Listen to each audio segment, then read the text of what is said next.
Hey, welcome to Afterthoughts, where we're talking about a movie and our thoughts after. I am Ryan King, and joined with me today is John Garcia. Hey, Ryan. I'm so excited to talk about one of the bleakest movies I've watched in quite a long time. As you can tell by my voice, I'm overjoyed. The downward cycle of violence. Yes, the violence is ingrained in us, as Joe Pera would say. Yes. And joining us today, we have a special guest, a longtime listener, but a longtime friend with me. You were the one who won the podcast trip in an RV. Oh, nice. Yeah, that was awesome. You're the winner of the Forbidden Zone watching, huh? Yeah, we got to watch a Forbidden Zone. I didn't even know I entered the contest. It was just a surprise all around. It's a no opt-in required. Yeah. You're just already. That's like anybody can win. Patreon diamond level or whatever it's called, right? Like if you really go up there, then give you us get an enough RV money. Trip through the We'll Arizona drive you desert. around. Yeah. That's exactly right. Drive you back and forth across the country. So this is my longtime friend, Werner Hahn. Hey, everybody. Thanks for having me. I appreciate it. And I'm excited to talk about one of the bleakest movies John has ever seen. That's going to be awesome. I had a great time. I thought it was an uplifting movie. Oh, yeah. Inspiring. A lot of good music so you can dance to. That was really exciting. So, you're talking about the City of God. Rio de Janeiro, the beach, the nightlife, the romance. But 15 miles from paradise is a place called the City of God. A place where one man must infiltrate a war between two crime lords to tell a story the world needs to know. And everything that voice just said is misleading copy from Miramax that unjustifiably reduces the complexity of this Brazilian crime epic. Maybe that piece of shit Harvey Weinstein thought everyone in the audience was a bunch of mooks, too dumb to understand the nuance of City of God. Came out in 2002. It makes a lot of lists for some of the most important films made. Top 100, top 25 for a couple of different places. Foreign film, no doubts for this one.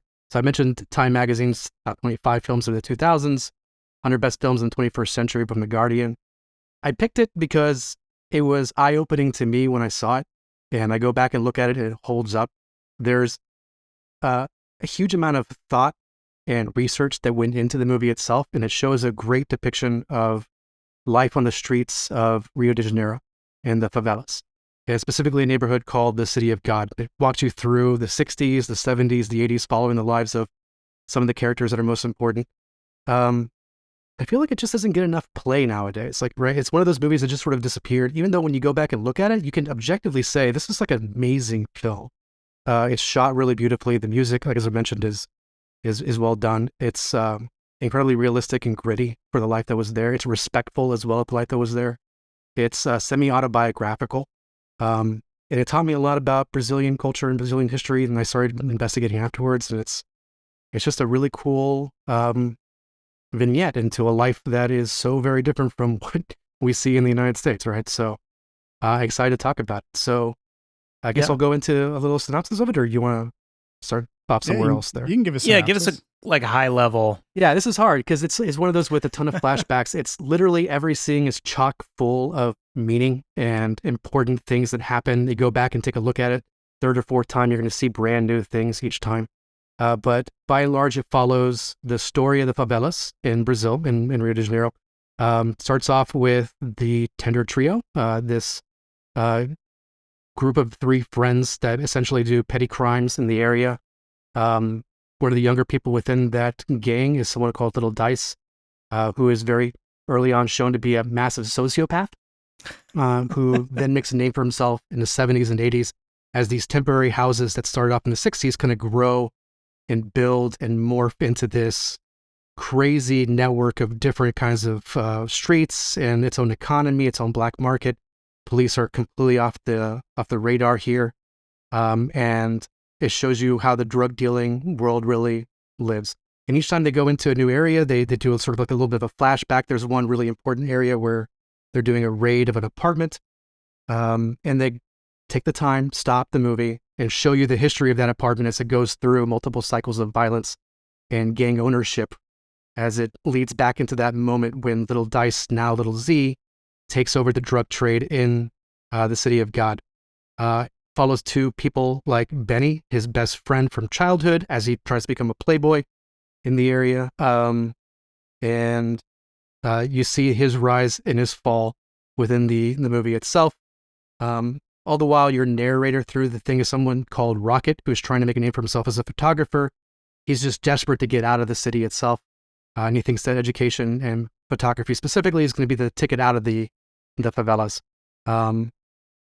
That is a short synopsis of the entire thing. It ends with a massive gunfight in the streets between Carrot, another drug lord, and little Z after his friend Benny dies, when he goes just absolute bananas and tries to start murdering everybody. And Rocket, at the very end of the movie, takes some very important shots. Being from that area, he ingratiates himself with the local journalists and is able to convince them to print his photographs, and they hire him essentially to go in and take pictures of this underground world that they don't have access to. He takes some very important shots of the death of little Z. He takes also some important shots of the bribery that's happening, the corruption of the police officers, but it's very clear at the end that he doesn't decide to publish those because he's afraid of the cops themselves. And there's just a ton of different aspects to this movie that you can dissect for, I'm sure, 3 hours on each front. But I'm curious to know, what were your impressions of the movie? For me, this is, I don't know, like a top 5 movie. When people ask about my favorite movies, this comes up quite a bit, and I recommend it all the time. I'm fairly certain the first time I saw it probably was with you, or if not, I probably recommended it to you shortly thereafter. Easily like one of the best foreign films, and in a movie that's engrossing enough to kind of hook anyone, even if they're not necessarily into foreign films, but then also gives you I guess gonna say like realistic, but honestly, the actors are a number of them are people from the city of God who grew up exactly like this, exactly during some of the times of this, even, and that is amazing. The cinematography is really interesting as well. Like we can kind of talk about some of the shots they do. It is way more shaky cam than I remembered it being, I think, because now that stands out more, where back then that was sort of a novel, like rough way to do things. But yeah, like this is, I've watched this multiple times. I kind of love it every time. Real quick from Darla, she liked it, but said she remembered why she's never watched it a second time, and she doesn't ever want to watch it a third time. I think just like, that was like partway through the movie. That wasn't even at the end. There was just like enough of a violence at a point that it kind of just hit a cap where she was like, I kind of feel done with the violence in this. Did she tell you which scene that was? I think it was when, is it Z is with the two kids? Yeah. Oh, yeah. He essentially does the raid on the little kids, and he makes the one, It's like the he trial shoots of them in the steak and feet. fries? Yeah. Yes. Yeah. And he makes steak and fries kind of get into the gang. Yeah. And I think that was the point where it's just like, all right, the violence is going so far, right? And you've seen so much. Yeah. So I don't know, John, what's your take? Yeah, this is my first time seeing City of God, and it's already in like one of my top tiers of movies that I will watch again, but only when I have to like cool down, basically. I can't do it immediately after. It was really gripping. I was just kind of floored by the amount of just wonderful cinematography in it. Even with the shaky cam, like I'm fresh off watching something from 2003 that was just trash, which is 11:14. And that had shaky cam, and it was like all of this in your face, edgy shaky cam. And this felt like way more of a texture that it was added on top of with intent, not just like we're going to do this because we're the 2000s or any shit like that. This kind of goes in with, despite it being like a crime epic, and I think that the realism and the fact that they used actors from City of God, it really reminds me of Come and See, the Soviet era film from 1985. That's like brutal, that uses a lot of Belarusian people who survived like the Nazi genocide. And that has like its own trauma kind of ingrained in the film. And I feel like this movie has that same kind of quality to it, where when I'm watching it, I'm just silently always mouthing the words, my God, and always kind of in awe of how much brutality there is and how much despair there is, but also how much there seems to be kind of a hope in the survival and like the scrappiness of the people who are trying to get by in Rio de Janeiro or like in Brazil. Like, just as I can understand it from this, because I'm a very limited scope here. I have no real knowledge of Brazilian culture, or like the most I knew was like, oh, this is in Portuguese. And the rest of it though, I was like, okay, I'll just let it take me for the ride. And it really felt like that same kind of vibe I get watching like a Scorsese crime drama, where I'm like learning about a whole culture and I feel like it's being respected and honestly rendered. And I was like, all right, I'm in it. I'm in it for the entire thing, like the long haul. Show me what you got. And it just kind of blew my mind that each segment seemed to peel back more layers and introduce more things. And it was like stacking and stacking all of the history on top of itself. And it never stumbled. It never felt like it hit any like kind of hiccups along the way. It was just so meticulously crafted, and I loved it. Despite me opening this by saying it's one of the bleakest movies I've watched, it's also like one of the best movies I've watched. And I think that it's that honestness to it and that kind of faithful rendering of what it's trying to show you, that really gets to the heart of why it is those two things, why it can be so bleak, so beautiful, and so overwhelming, and wonderful, and as wonderful as it can be for a story that's about a bunch of people being murdered in different cycles of violence. But yeah, that's kind of my initial thoughts on it and my take. I can say also it was pretty easy to grasp the character names. I was able to follow along really well with that, considering Ryan, you and I have watched movies that have like a host of characters. We'll go back in time and like introduce more characters, and I just don't know past a certain point when my brain shuts off. This one, I was like, all right, that's Rocket, that's Lil Z. Even after he's like, I'm no longer Lil Dice, I'm Lil Z. I was like, all right, I'd register it, sure.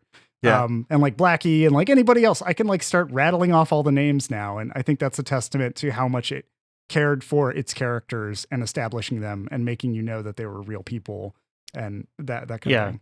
So especially with the crisscrossing of the characters, because we see them in a couple different points of time. And there's certain people. One thing to dig into is the flashbacking, because it's real. That's an interesting. But we'll see a character, and it's like not important right now.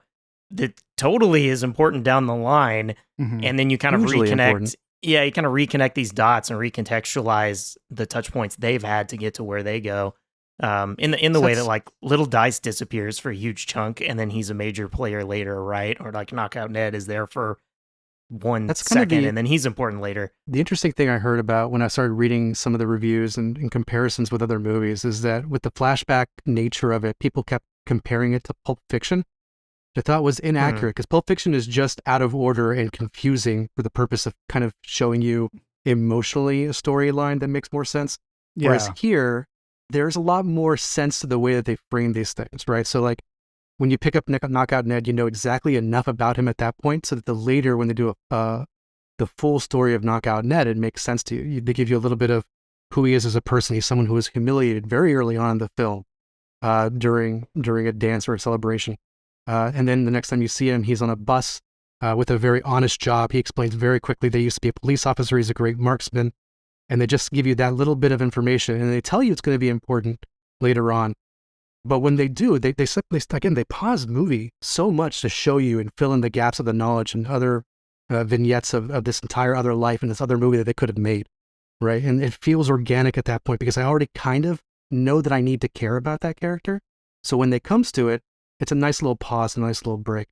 I don't know. Yeah, I really like that flashback scene. Is there anything that you guys would compare it to? It's funny because when you were like, they compare it to Pulp Fiction, my brain was like, that's a lie. It's obviously Memento, but in linear form. And I was like, that's not right either. So I think my brain just like doesn't know how to categorize what kind of flashback system, or like this sort of semi-linearity, but at times it needs to hop back. It really like dog ears, I guess, these different pages and chapters in people's lives. Yeah, I don't know what is closest. But I do know when I think about other movies that do something similar to this, where this is that moment where like a filmmaker takes your hand and says, you just have to trust me that this is going to be important later. And sometimes it can really feel like a studio note, like they're just like, the audience is going to be too dumb to understand what this is. You got to tell them that this is going to matter later. This doesn't feel like any of that. Like, I think it establishes such a good trust in saying, you don't have to worry about this person. They're going to show up later and be big. And when it actually shows you those moments, there's such a payoff to, yes, you were right. Like, it's interesting to me that this movie builds that trust as it slowly introduces you to like the families in City of God. Just by using that flashback mechanic alone and kind of letting you dog ear these moments in your brain, you don't spend as many cycles thinking about that character or being like, that was weird. Why did they linger so long on this conversation with Knockout Ned? Like, why would this matter? So I really appreciated it. Whereas in other movies, it feels condescending at times.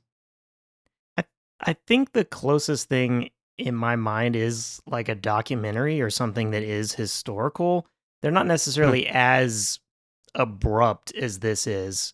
This feels a little bit like someone telling you a story and they're like, oh, by the way, let me go back and tell you who this guy is, right? Like, but sometimes in a documentary, you will, especially like a longer form, like a multi-episode kind of documentary, they'll talk about things and then they'll have an episode where they kind of go back and give you some new context on something that like wasn't important to tell you in the first 3 episodes without like confusing you. You thinking so of that's like, kind of the closest. Like Last Dance kind of has that, I think, with Michael Jordan, and there's a few others where like they'll be like this a one little bit game, like that, right? Then you go all the way back. And I don't know, all the recent documentaries I've watched have been on cults, but the same thing will sort of happen. About Ryan right now. Just but it's a fascination. That's all it is. They'll kind of start you off and they want to hook you, right? The same way this movie, the initial open is this like he's caught between this moment of violence. The initial thing is chasing the chicken, but so we kind of had that initial violence, and it's like, hold on, let me back up and tell you who I am. The cult things, they'll usually kind of start with like what ends up being the cult, not the how it began, and then it'll go back to how it began. But sometimes someone will come in that like changes the way the cult goes or causes something, and they have to go back and be like, yeah, this person is, grew up this way, and they kind of give you all that. Yeah, you go back to the baby photos after you've showed the Jim Jones massacre. Yeah. Yes, it's exactly. Pretty much, it's kind of funny. Like that mechanic for the flashback is throughout the entire movie, but the one that we sort of paused on actually isn't a flashback, right? It's like the Knockout Ned story really does go forward from that point. Yeah, it doesn't actually show you his life as a police officer. It doesn't actually go back that way. But it still plays this. It feels the same, right? It feels the same as all the other flashbacks that we had. And I love that you mentioned the first scene, because when I was doing this originally, writing my notes, I was trying to be like John and like actually come up with like little titles for different sections. And my first one was, why'd the chicken rock cross the road? To get away from the gang members with guns. Right? It's literally just this handheld camera running through the streets of the favelas and just trying to chase after this chicken, as little Z is telling all of these little children, like between the ages of 6 and 12 with handguns to stop the chicken. Right? And chicken survives miraculously and comes right in front of a rocket. And to your point, you made a shadow of it. He looks up and he sees little Dice with this army of people with guns. And as he's like freaking out a little bit about little Z being there, police officers show up behind him. He's literally stuck between these two worlds about to go into this massive war. And what has become my favorite thing on the rewatches, little Z asks, or it says basically, hey kid, grab the chicken, because he has no idea who Rocket is. Yep. Right. And so then if you notice it like throughout the movie, it's like 6 or 7 times when he should really know who Rocket is, but he always asks, what's your name, man? Who are you? Who's that guy? And it's always the same character as your narrator. It's just beautiful shot. Also, the fact that we come back to it. So like we get both ends. It bookends the movie, that chicken. Not only that, but like really it bookends the movie and adds that extra context onto why the cops were there. And there's that like, because initially you see police drive up and you're like, oh, they're here to like clean up the streets and do whatever potentially, if you're subscribing to what police are supposed to do. I suppose. Not at all for them. And it's just like, no, that's not at all. We just want him to pay the money for the guns that he bought from us. That's right. They go back to that scene in the 2 seconds after that is the police going, nope, gotta get out of here. Right. They just turn and walk away. No, but it's a really interesting shot, and I wrote that in the notes as well. Like, I bet you're wondering how I ended up here, right? Like that's a classic thing as well. It's like the intro that shows you the future and then goes back. There's a lot of things that kind of happen that I don't know if they're like homages or like the first time this film was really done that, but it's cool to see and go back to it. Yeah. But you guys mentioned the violence, and I did want to talk about that a little bit because I do agree with you, John, that it can be a very bleak interpretation of the world because of just the sheer amount of violence. There's guns in that first scene. There's guns everywhere. There's guns so many different places. But it's not really like the meat of the movie. The meat of the movie does a really good job of showing you the character development as these people go through, their story over the course of 20, 30 years. They fall in love. Shaggy's story, paralleling Benny's story, Benny being Shaggy's little brother. Shaggy is part of the Tender Trio in the very beginning of the 60s. And he is the gang leader. He ends up being shot by the police trying to escape with his girlfriend, Beatrice. And in a very tragic scene is beautiful. Like they're on their way escaping out. Cops are chasing them, and the car breaks down. He has to get out and push. And so he pushes his girlfriend out of the city while he ends up being gunned down in the streets by the police officers. You see the interludes every once in a while with Angelica too, showing you that there's a lot more to life in this place that's happening all around them. I think that's really what ties it together so that the violence doesn't feel as bad, because it's not like American History X. Like American History X, I watched all the way through with like clenched fist. I thought I was going to start bleeding in my palms because I was that viscerally upset by the thing that I was watching. And here, I honestly could get lost in the storytelling and just enjoy the movie for what it was. And then every once in a while, the music would stop and extreme violence would happen, whether it's forcing a 7-year-old to shoot a 5-year-old, or it's showing that hotel murder where little Dice at the time really shows off how much of a psychopath he can be. Yeah, and those moments too, like it was fascinating. Ryan was saying the flashbacks feel like, kind of a documentary style tool. Well, there's a lot of stuff in this movie that feels like a documentary, that feels like, because of that handheld camera work and because of the long takes that they do in certain shots. Like I think of, Shaggy running from the police and being gunned down. I don't really remember when I think about like an American movie that would show that, I think about multiple cuts. I'm thinking about like an average studio that would make this kind of film where it's something like, for some reason I thought about Platoon in a way, where they would just like linger for a really long time on somebody being gunned down and like show it in all different angles and whatever. And here it is probably the most grounded of, you see him get shot once and you can see occasionally you're trying to make out the entire time that Shaggy's running the momentum of his run and the momentum of bullets.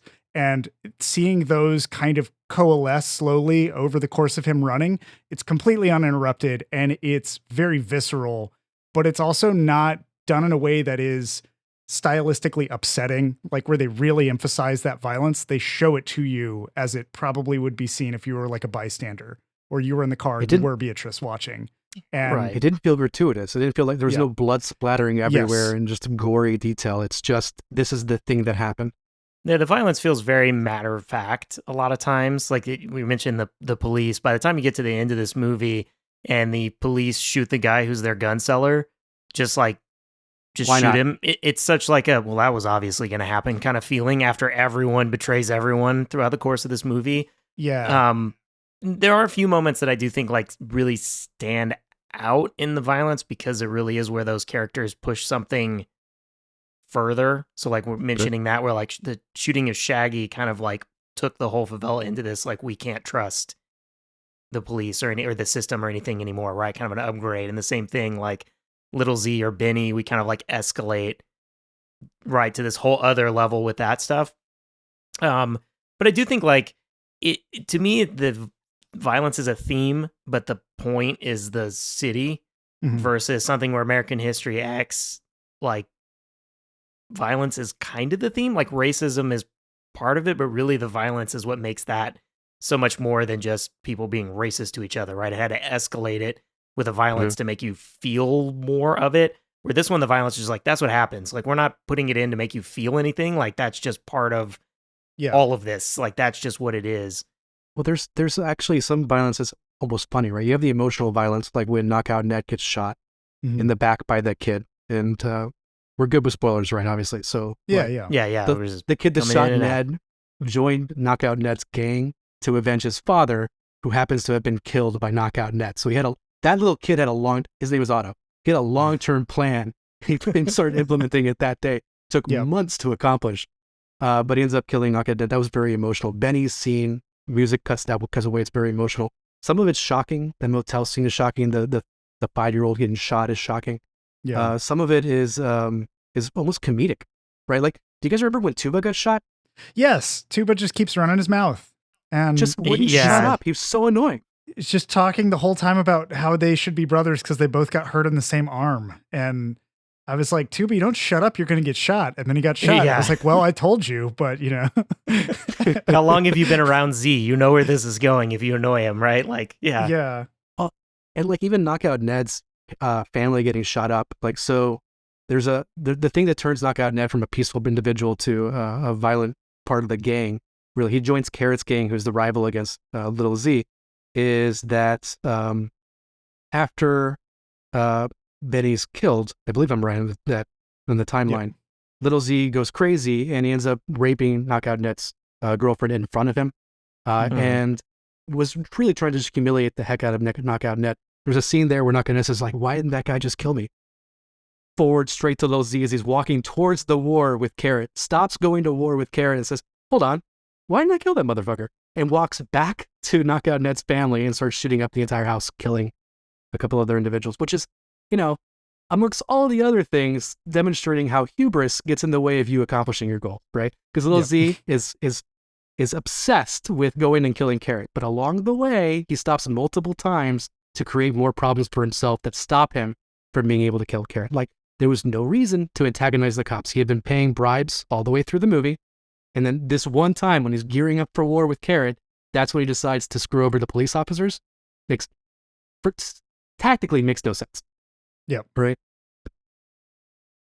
Brilliant. I love that. One other question I had for you guys, because, I bring up Knockout Ned's girlfriend, and there's a lot of violence towards women in this movie. It's not shown. It's, again, not glorified in a way that I think a lot of violence towards women is, and I like the way that violence is often glorified in other movies as well. This is something that I was worried about watching it with my wife, Cecilia, who had to be brought back to this movie twice because she noped out the first time in the original chicken scene.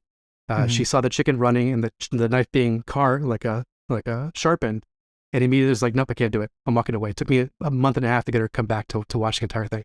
And I was worried the way they treat women in the movie was going to be problematic for her, and she had a good point.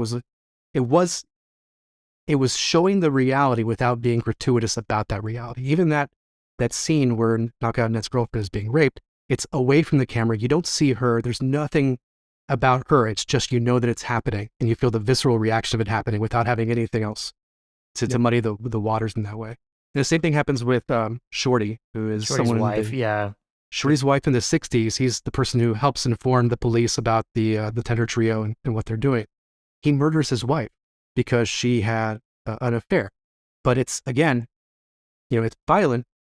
I know a shovel was used, and I know he buries her alive in his house, but I don't see her getting hit, and I don't see her getting buried, right? I just know that those things are happening. They show it in silhouette in a way that's sort of distancing yourself in a way that's, I think, respectful of the fact that they don't want to try and glorify those things.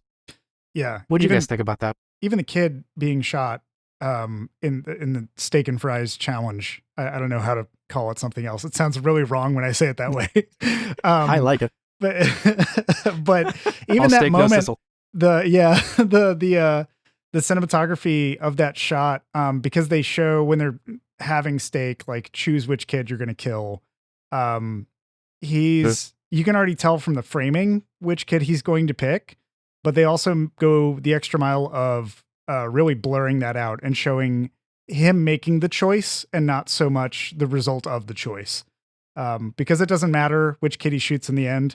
Just if he shoots either of them, that means he's committed to this life now and he's going to be in it.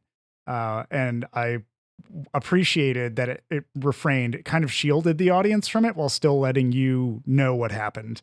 So yeah, those moments, it's almost like surgically represented at times with how it will show the violence. Like when it shows Benny getting shot, you don't see that up close. There's not like a heavy emphasis on the actual shooting happening. It is this moment that just happens in between all the flashes. It literally happens in the blink of an eye, and they do it in a strobe. So it's even more so a blink. And then just everybody scatters, and there's like all of the trauma of Z screaming over Benny and blaming other people. And you just see the fallout from it. And there's really just any gunshot or any murder is treated as like, this just happened, and then it moves on. It doesn't linger on that. It doesn't show you that somebody crawling to like the steps and being shot multiple times. Even Z's death is off screen behind a wall while a bunch of kids execute him.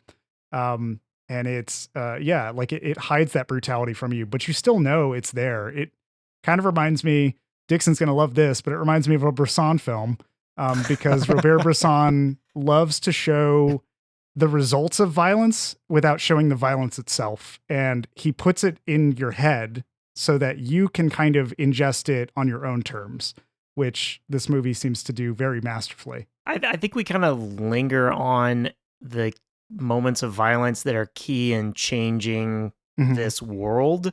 So like Shaggy's death, Benny's death is kind of played up a little bit larger because that was a big deal, right? Sort of the community. And then there's all this other violence that's kind of just flippant throughout it, right? And sort of these different moments that get highlighted. Yeah, Tuba's just right out. That's it, right? And yeah, so many times the violence is just sort of like it happened and we move on. There's even like a montage of just everybody shooting everybody all over the place, right? When we kind of get to the gang warfare. I do always really like it's in the background, like it is the point of the movie, but the way that you can see how from the Tinder trio at the beginning to what do they call the kids? The runts? The runts, yeah. This violence over the generations and how each person increasing that violence, the next generation became just more accustomed to it and escalated it. That by the end of the movie, you're like, oh, that it's just 6-year-olds that just want to kill people. Like they completely, it's gone from like, hey, let's, the Tinder trio almost says, Robin Hood like at the beginning, right? They're trying to like toss out the cash to everybody. You're nostalgic for them, right? Like, what nice guys robbing the gas trucks. I wanted to ask you guys about that because there's a part of me that the first time I watched this movie, I thought to myself, man, that reminds me of The Wire. And when Marlowe takes over from, who was the gang? Oh my God. On The Wire? I have not seen The Wire. I have not watched The Wire. Oh shit. He's in a room where he's the only person who's seen The Wire. Oh my God. This is the worst.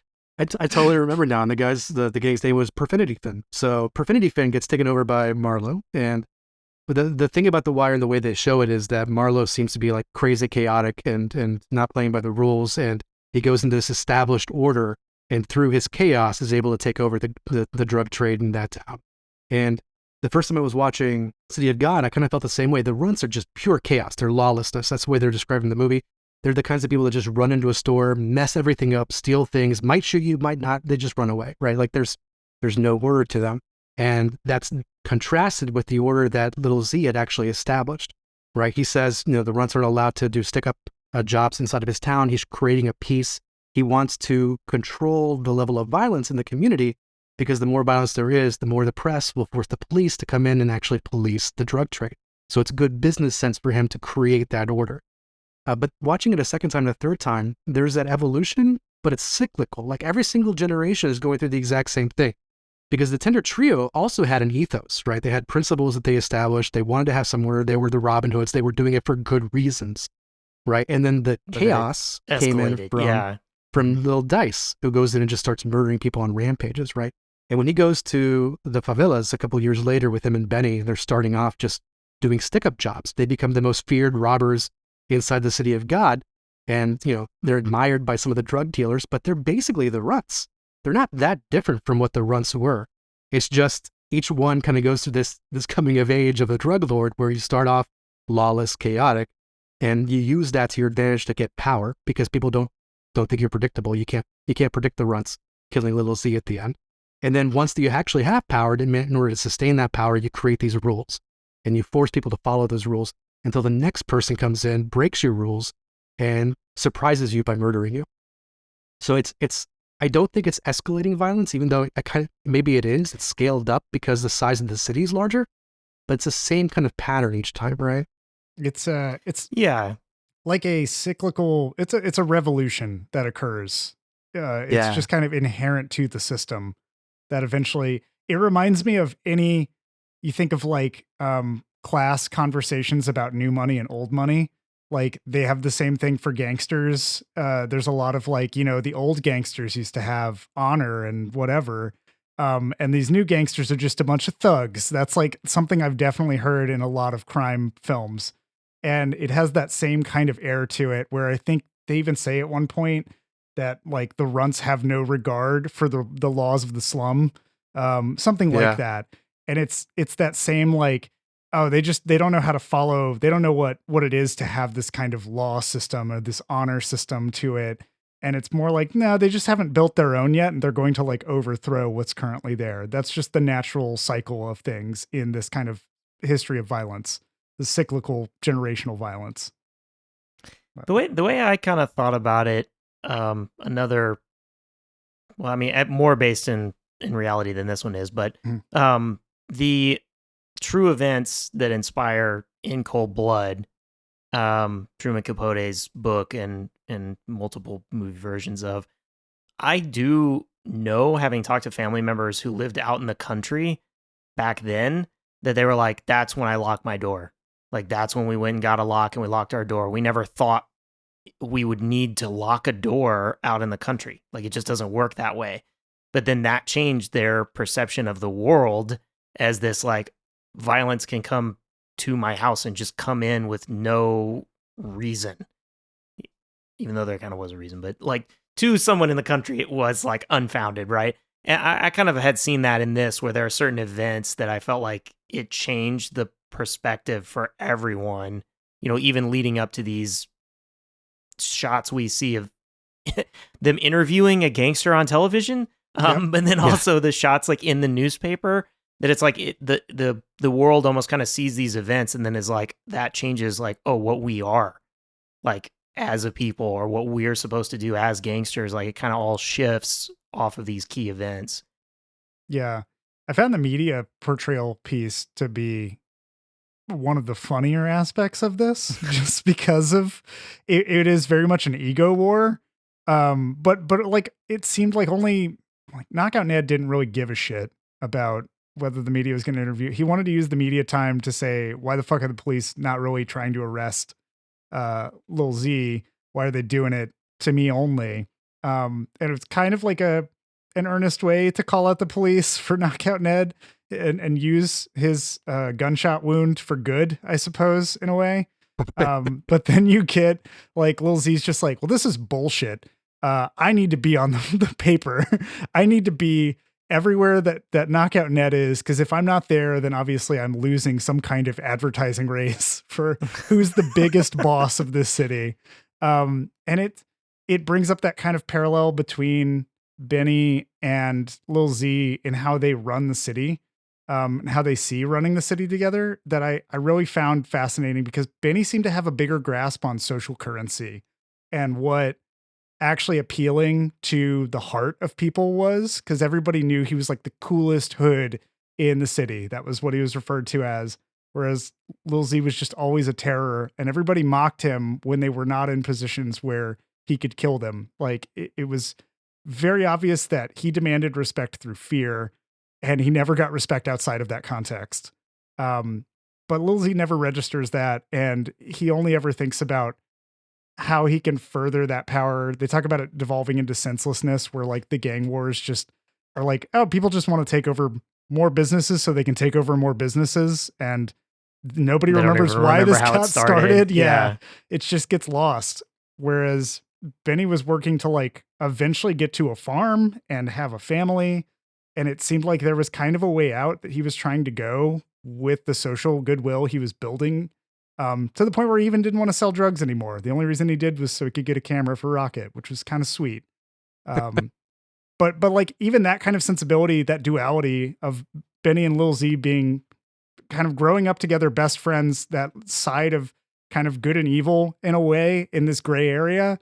And Benny's like death was kind of like, that's the end of it. There's not going to be anything else really in this movie that's going to be nearly just dark. striving to be as sweet. Yeah.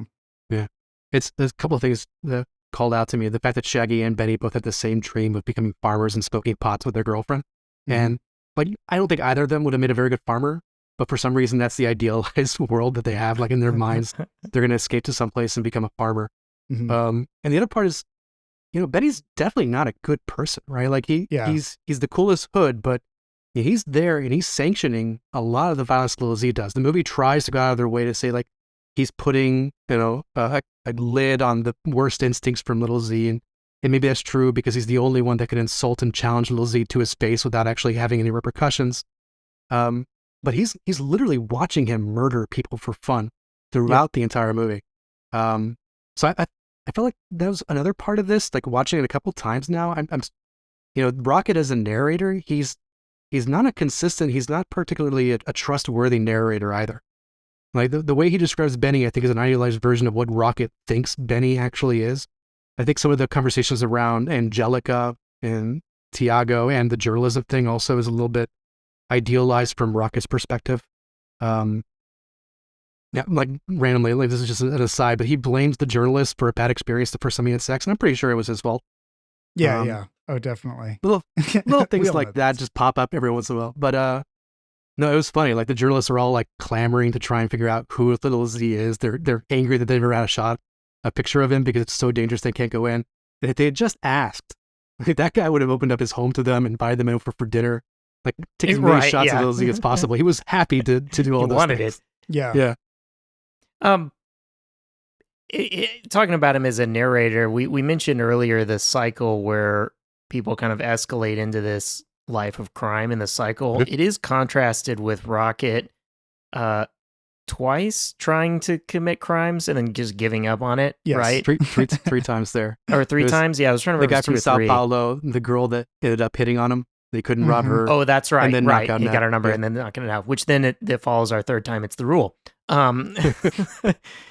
So he tries and he and his friend try and just don't, which is interesting because I do feel like the movie wants you to think Rocket gets out at the end, but everyone else we see that has a dream or tries to leave doesn't leave, end up leaving or getting out. No one gets out. They kind of stay within the Shaggy's violence. girlfriend that you see like driving off into the distance. You see her a few scenes right later, back. And she's dating a drug dealer, right? Yep. Like her idea that she's not going to grow up with kids that his father is hood, and that's what gets Shaggy to commit to changing his life. The moment that part falls apart for her, she goes right back to it and figures out the best thing for her is to be with someone that's going to be able to protect her and provide. It's sad. What was the guy in the Tinder trio that just went to the church, just had the vision Clipper. and was like, I'm out? Yeah. Yeah, I guess he made it out, right? Like, I don't think we see him again. He got shot. I thought he got... He gets shot at. Oh. He did not. No, so it's a funny story because like when they go to the motel, the thing the motel actually is a whorehouse. And so they end up robbing a bunch of Johns and pimps. And you see a little clip there where Clipper catches the fact that the dude he's robbing is a priest. And night, he's like, you know what? The priest life is for me, guys. I need to become a priest from now on. Can't do this. Like, I don't want the violence. I got to go into the church.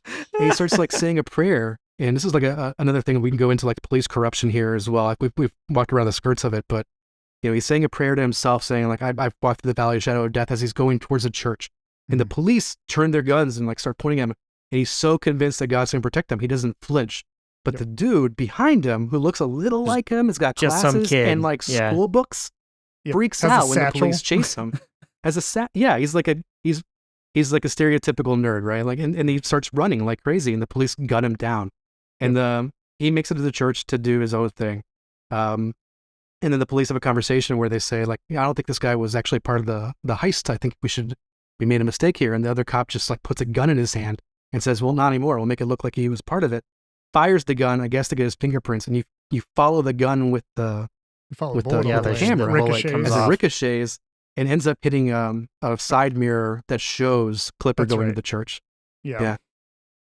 But That's the first, not even the first, like every single time someone's murdered and the police are around, the first thing you see the cops do is like shake them down, like steal their watch, steal their money, steal their shoes. One of them, they just take his shoes off. Yeah, I was like... Yeah. That's like the cop out in the woods whenever they go looking the first time after the Tinder trio has robbed that whorehouse and they're hanging out in the tree. It's just that cop there that's just like, why don't we just take the money from them? And the other cop's like, I'm not going to fucking do that. And he's like, why not? I mean, they're just fucking, kids. Like, we just kill them and take the money. It's fine. To see that just blatant corruption where like one cop is allowed to wander out loud. What if we just took the money instead of doing anything else? It already kind of sets up that precedent that even when, Clipper is like, you know what, fuck this tree. I'm going to go be with God. I was like, all right, I can definitely see when they started yelling freeze. I was like, it's the guy behind. I know it's whoever's behind him that's going to get this, and the cops are going to blame it on them, and it's just going to go this way. But yeah, that was also, what was the vision that was it that Clipper had the vision and saw like water and a fish? He saw the like Jesus and like fish. I thought it was like a flash bulb. I don't know. He's like hanging out in the tree and he just sees a vision. Ways in the tree. Yeah. Yeah, I have no idea. I'd wondered about that, and I went back and I was like, I think it's just like a fish and a flash bulb and some water, and that's his. I guess he had a vision. And he came to the realization that the priesthood was for. I like the fact that they do the trope of like the water falling down the leaf, like it's gonna notify the police below him. Yeah, that he's up above, and it's a tense scene, right? They do a good job of making that tense, and it's fun in games when they're in the motel shooting. They're making jokes. It's really funny, right? Yeah. And they go into the jungle to escape the cops, and suddenly becomes very, very tense. And then again, the cutaway to like zero music as you see all the dead people inside the motel, and you're like, I don't remember anyone dying. What happened there? And they don't answer that for a couple of scenes, but the jarring juxtaposition of tempo and music is just beautifully done. Yeah, and when we finally get to that sequence where we find out how everybody died in the motel or the whorehouse, like I already knew it was going to be Lil Dice from everything he said leading up to that and how he handled the gun. He's got that. You mean the gun where he was pointing at a goose? The kid sensibilities of, I just want a big, powerful thing. And I don't give a shit about the repercussions of, he's not going to think about those people twice. So I was like, all right, he's fired the gun when they came out and they're like, he's gone. And they just assumed he was nabbed. I was like, yeah, no, I doubt it. I think he did some shit. And then seeing him go through and kill everybody and just laugh and be like delightful, like giddy. It was just, it's so upsetting. It's so unsettling too, where you're like this, I have no idea if like anybody has sat this kid down and tried to have any conversation about right or wrong, but clearly he's just been hanging out with the Tinder trio and thinking, I got to act tough. I got to have that power. This is the best way to get it. And a gun is the answer to all problems. It was so disturbing, that scene, that thinking and comparing that to the fact that they did workshops in the favelas to capture these actors that were not really known for anything else, that it made me worry for that kid. Like, yeah, that is a level of intuitive acting that I would not have. I don't know how they got that kid to be so gleeful shooting people that are tied up. He did a great job. Like, that is.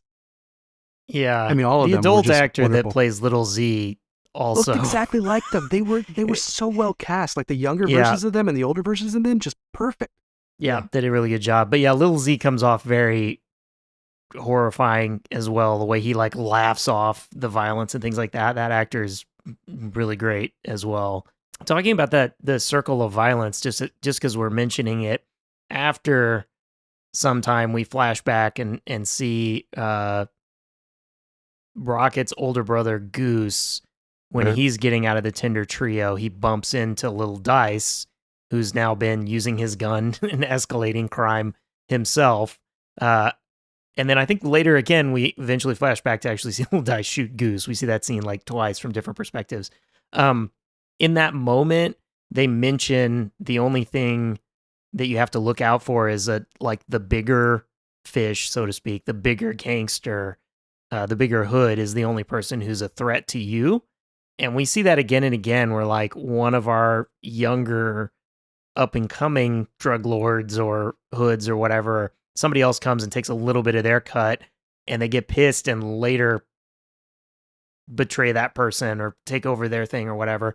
Even with the police, like we do kind of initially see some with the police who like shake down and then they get it back later, right? So there is also that where someone holds on to that grudge of, oh, you took a cut of mine, I want all of it. I don't want to give you a cut.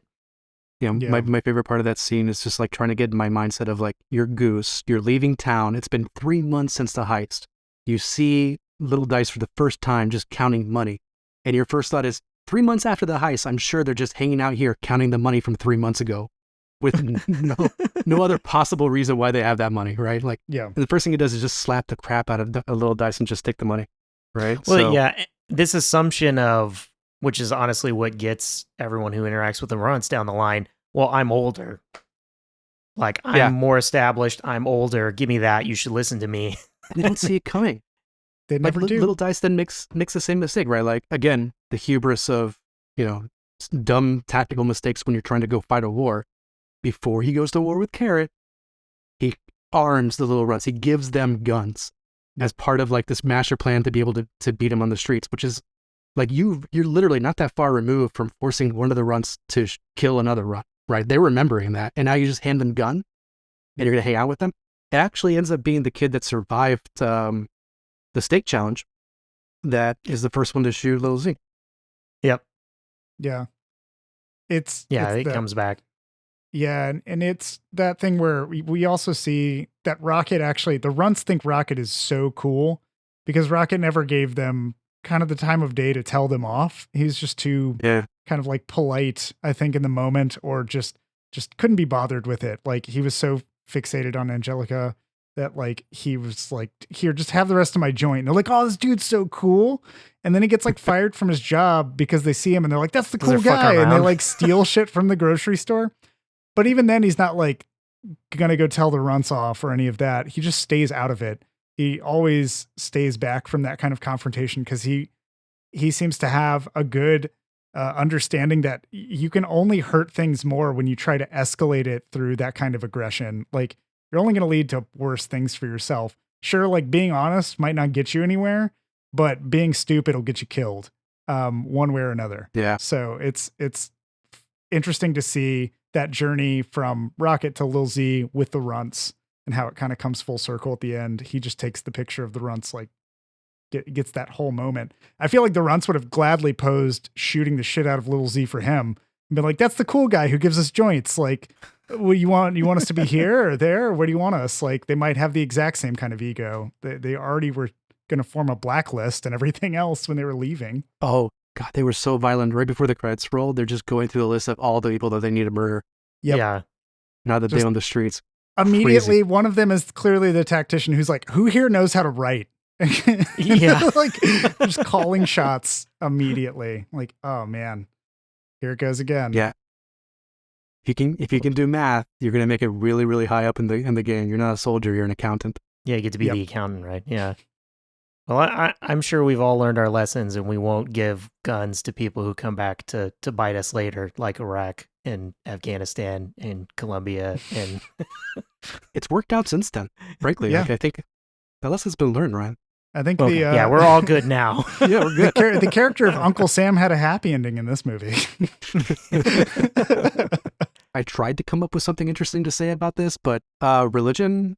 It's like tangentially touched on, Bob. I don't know if you guys have a strong take on that, other than the fact that Clipper uses it as an escape vehicle, and that the religion of the streets is that shaman who gives Little Dice the amulet that's for protection, so long as he doesn't have sex with the amulet on, which he did and then died. So listen to your shaman, and change his name from Little Dice to Little Z. There's probably something intelligent to say about that. I'm sure someone's written like a dissertation on this. Yeah. It's interesting, right, that the title is City of God and the location. It's ironic, right? Yeah. It's almost named as a joke anyway, right? That it's like God's not in this part of the city. Interesting, we never see really a shot of Christ the Redeemer either. Like we do stay away from like stereotypical Rio. We're in the favela. We're not in the touristy parts. There's barely any actual whatever Rio. touristy parts of Rio exist anymore. The only really religion bit we get is with Z. There is like a quick shot at the beginning with the chickens where we do see like a little of a bloodletting I'm not sure. Like, I don't know there's enough gang about members that are saying a prayer before going to war. There's that Yeah. aspect too. Yeah. To me, it kind of reminds me of like Santeria. Obviously, it's not, but I don't know what the kind of equivalent is in Brazil, but that is sort of a common thing where you have this mixing of local cultures and beliefs with the Christianity or Catholicism that's crept its way in. And I don't know that there's really any theme. It just is, it happens. There isn't a heavy-handed usage of religion beyond that. Like, I guess you see the priest in that motel, and you see Clipper's kind of, I wouldn't say redemption, but his escape, and then the prayer circle, and the shaman. And those are the main things. I think that it speaks more to just these cultural fingerprints of it being present in that structure, and that like anybody who An aspect of life, but not something that they're trying to. Yeah, it also seems like it's something that, because, if you don't show it at all, what are the repercussions of that from a cultural standpoint when you're representing this? Is that, I guess this is like way, way off tangent in my brain, but that somebody who's watching this who doesn't know anything about that culture would be like, well, that's probably because they just don't have like a big Christian population there or something, like a really ignorant statement that like somehow religion can solve all of your problems. They just Google Christ the Redeemer and just show them. Yeah, exactly. That's exactly like they just wouldn't think about that. They're like, they never showed it. So, this obviously is in the part that's on the other side of the mountain where Jesus isn't looking. His back. Like, it's just got his back turned to it. It's interesting that seemingly Clipper choosing God kind of saves him, right? Because we see that shot which is really cool. Like you think for a moment he's getting shot, but then you see it's the side view mirror. Mm-hmm. But there seems to be an armor on him at that point, which, like I mentioned, no one else who walks away really gets to walk away. Seemingly when he becomes Z, he has this armor because of that. And the rule is not to fornicate, which he does, but they don't really drive that point home. It's not like he immediately dies afterwards. Like in another sort of Chekhov gun situation in another movie, it would have been like It's true. immediately obvious. The downfall was immediate afterwards, where it's actually like not exactly like it does happen, but it isn't this clear like your armor's broken. The one last thing that I did some research on, I just want to talk about it because it's interesting, is the history of race inside of Brazil. And I think it's interesting to me because you see in this movie, again, if you don't know anything about it, you're looking at this movie and it seems really, really integrated. Like you have Tiago, who is extremely white with red hair. You have Rocket, who's extremely dark. And you have everything sort of in between. But they don't really make mention of the tiered level of these kinds of things. They don't talk about it as much in the public eye. And I think there's a conception that Brazil itself has sort of moved past race. I think a lot of people, even in Brazil, would say that.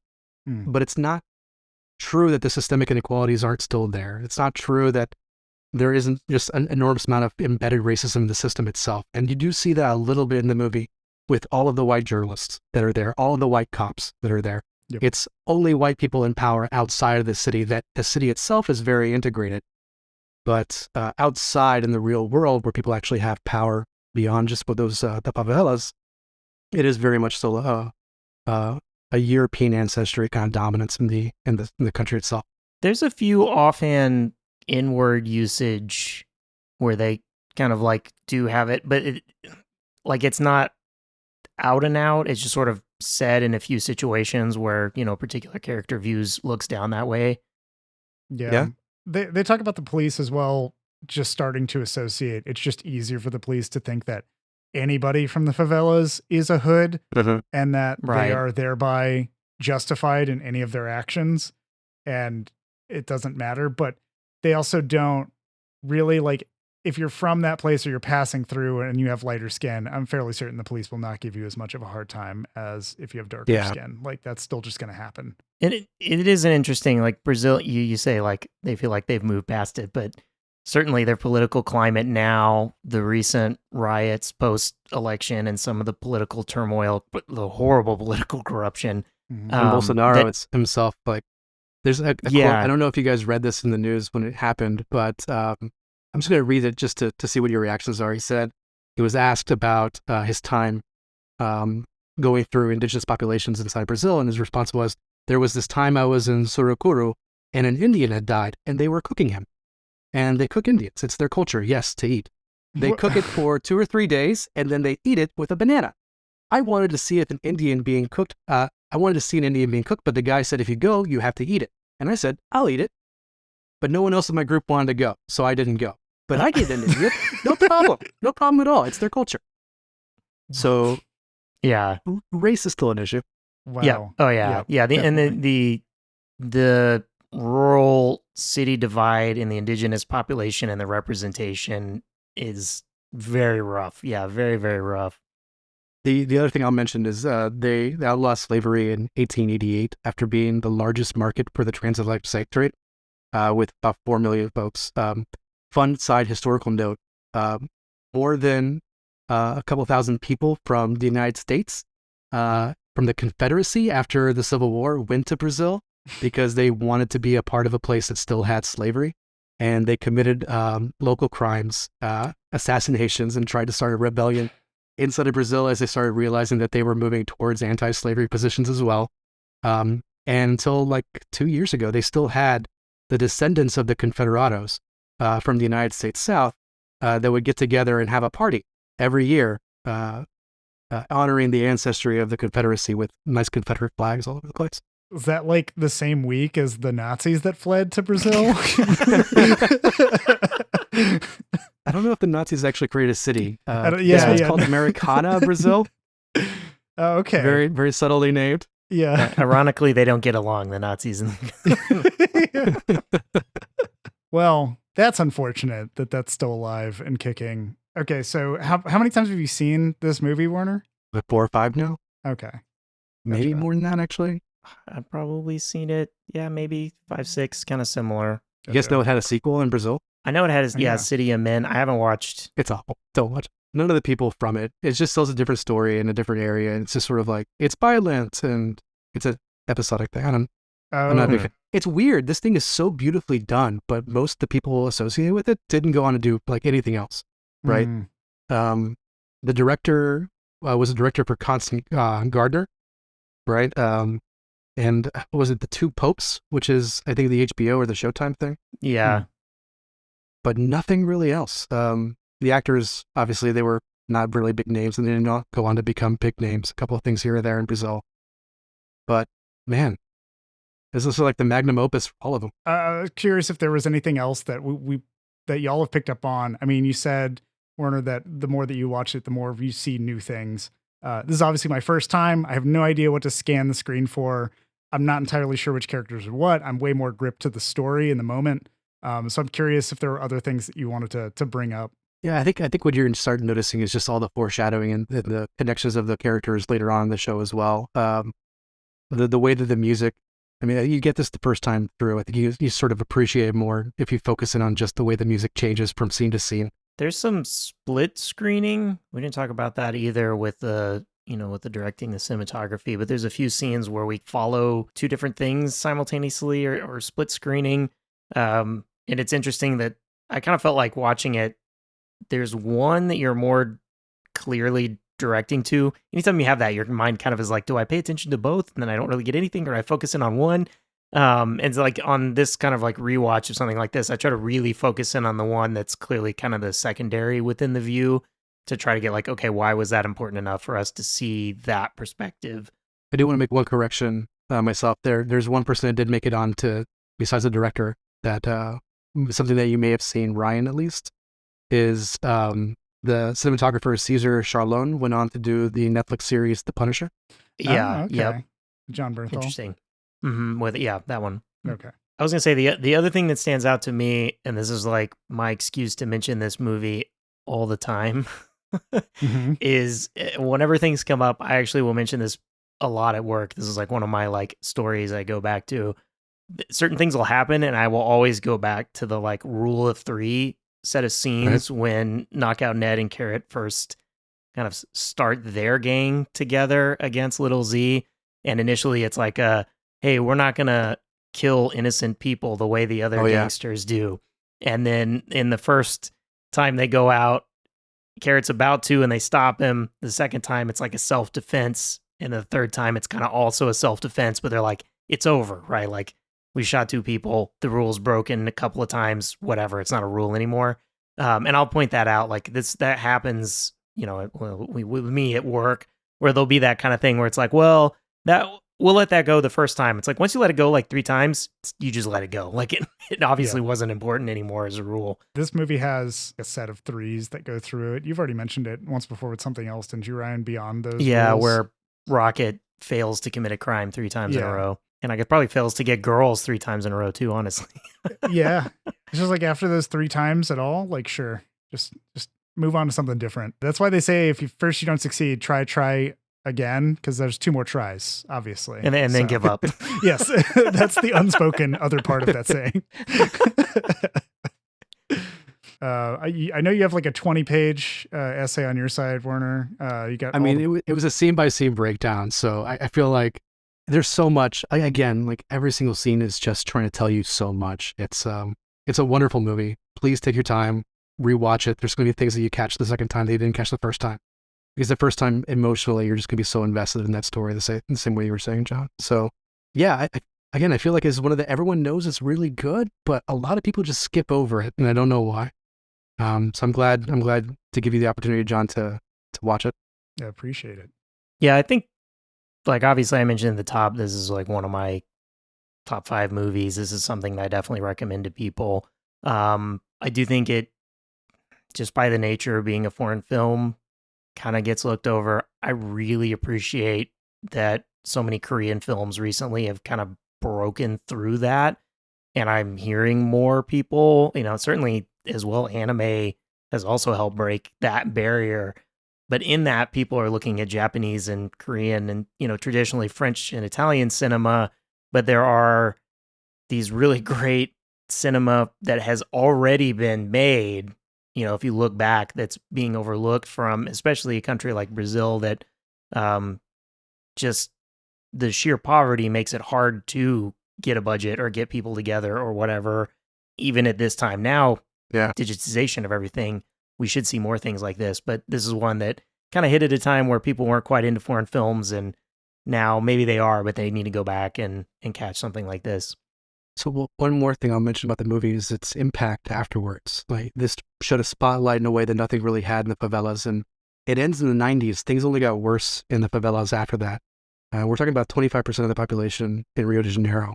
But around the time that the movie was shown, there was serious efforts to try and clean up and provide sanitation, better utilities for that area. There were initiatives where they were trying to bring the structure of the favelas into the local governance as well. Then when Rio hosted the World Cup in 2016, there were massive efforts to clean up the corruption and clean up the streets from drug lords as well. That was a joint effort from the military and the police over several years. There were some interesting stories that came out of that as well. Like when we talk about the temporary housing, the favelas are structured on, it's generations of just people throwing shit together with no codes, right? And they've created these massively intricate tunneling systems and networks inside of these communities. And you saw that when it started getting torn up through these raids from the police and the military. My favorite is the drug lord that made international news for having a mural of Justin Bieber among the many, many other things he had inside of his mansion inside of the favela.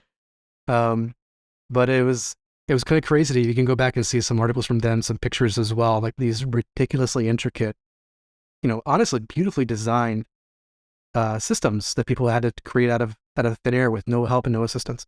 But things are still not perfect, obviously, but they're a lot better than they were in the 2000s when the movie was released. Yeah, it's interesting the pattern of crime that the runts have, where they're just that absolutely brazen. You every so often will see a video from Rio in particular of these crimes where someone just waits until a garage door goes up and runs in, right, and attacks somebody. There are groups, gangs that will do kind of gang robberies where they sort of like run in and grab as much stuff as possible, which we see some in the movie, to just overwhelm. Like, it's so coordinated. It's just like, if we just overwhelm, they can't catch us. If we have 20 people run in, it's too much chaos, and the police just kind of raise their hands about it. I did see one last year where a CrossFit gym had gone outside to run on the street, and as they run by a restaurant, it causes a mass panic because no. they think it's a group of gang members running through to grab purses, and so everyone in the restaurant like gets up and starts running, and then it causes like 2 or 3 restaurants further down to start running because it's just all of these people all running, assuming that there's a crime when it's just like it was a CrossFit group jogging. Wow. But I will say 2 Chinese restaurants and a Thai restaurant were simultaneously knocked over in my area, which is a really low crime area outside of Los Angeles. So I'm not saying like, I'm not throwing shade or anything, like that kind of stuff does happen everywhere. We're all one TikTok challenge away from being murdered. Or eating Tide Pods. Who knows? Yeah, John, you recommended it, I'm assuming? I would recommend this. Yeah, I would totally recommend this movie. Sasha sat down at the end of it. She didn't watch the end of it. She just sat down when the credits were rolling because she knew that I was watching the movie for tonight. And she was just like, was it violent? And I was like, yes. And she was like, was it sad? And I was like, yes. She was like, was it good? I was like, it was great. And I probably need to go back and clarify that it was not great because of the violence. It was not great because of the sadness. It was great because of the composition of it all and how it just was a real gut punch in so many ways, and at the same time it's so epic and in the way that it's told and gripping.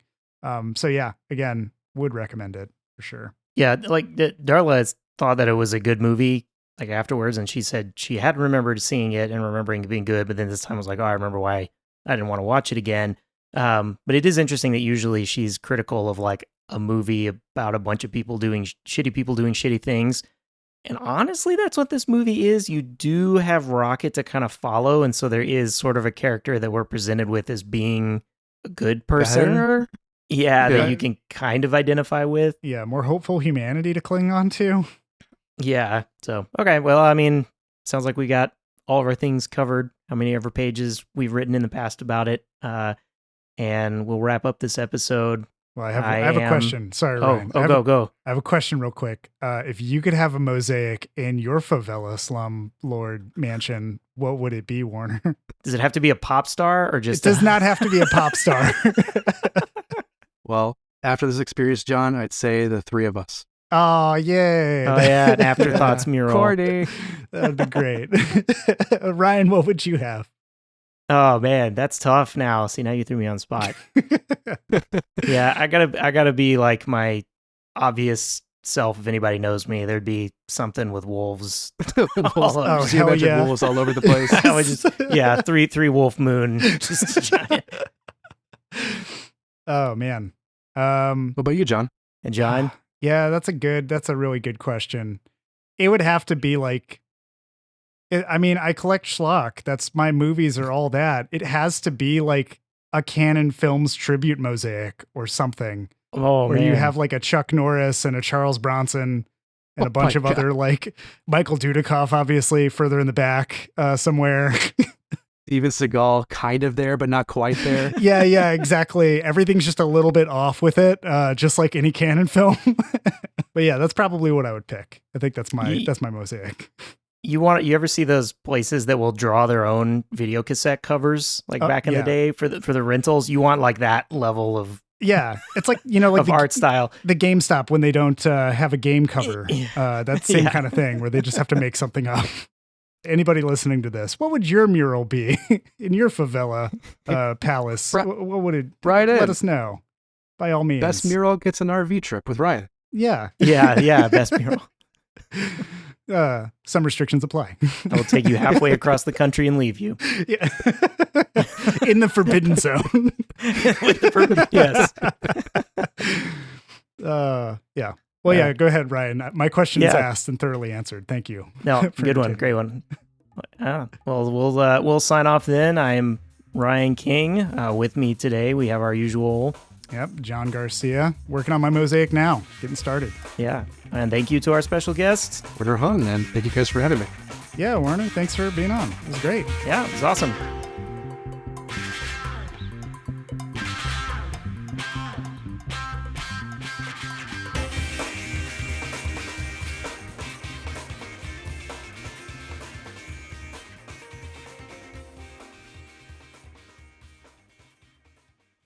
Hey there, movie buffs, TV toughs, and all listeners in between.